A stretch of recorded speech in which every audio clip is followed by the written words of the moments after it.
Hello, I'm Liz Lumley of Finextra, and today I'm speaking to FB from EPAM. And we're talking about data, which I think data is a huge issue with banks, but we're going to look a bit about how banks can use data to fight fraud and kind of increase security. So how can banks better use that data to do that? Identifying a customer today still relies on very old methods, right? You go into a bank, if you ever go into a bank, and you want to pick up some cash, let's say, they ask for your ID. But in reality, that ID is it's quite old-fashioned, right? I'm not saying that you can create a fake one, but kind of identifying me and with my ID it's quite an old-fashioned way of doing it, and you would even say that it's quite insecure. It's not a secure method. But you can carry this forward. A lot of people were fighting fraud, credit card fraud, for example. And today there are a lot of data out there which can help me fight that. So you can correlate my movement using my Facebook check-ins. So if I'm in China, but I'm using my credit card to buy dinner in France, probably... I'm a big fan of that, by the way. My phone knows where I am. My bank should know where I am. Exactly. But I know not everyone feels that way. Exactly. But your phone knows a lot of things about you, right? Why are you not correlating this data? Why are you not taking advantage of this data that this is who I am, this is where I am, this is what I'm doing? Or taking it even a little bit step further. You're paying with a credit card, and why there is a two-way authentication or two-way approval using your phone. Why you swipe the credit card, something pops up on your screen on your mobile phone. Why you're not agreeing to it? Yes, I know still right now all the paid terminals are bringing it to you, but some places they still take the card away and you bring it back when you sign it.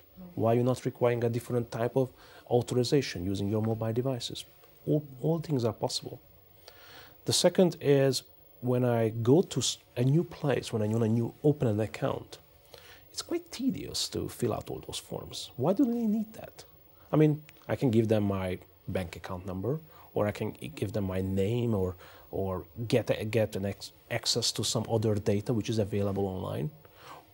And I think to me what's even more frustrating is if you're using a bank today and you want to use a different service, pick up a mortgage, you still have to fill out tons of forms, which they already have this data, or they already have this data in a different country. Why are they not moving that? Why do I need to go through a know your customer process when I've done it before? I've done it many, many times with them, but you still have to do that.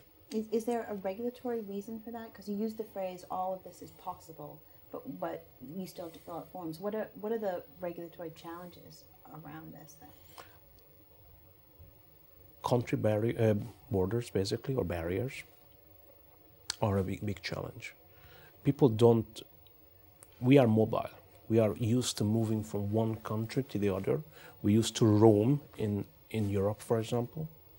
But still, the banks you still have a local branch. You still have when you open an account, the account has an association in most countries with a branch where you opened it. What does this have anything to do with the branch where I went into? I happened to be there, I opened the account there, but still you have this locality of that, because it's probably coming from the establishment, it's coming from the way these banks are operating.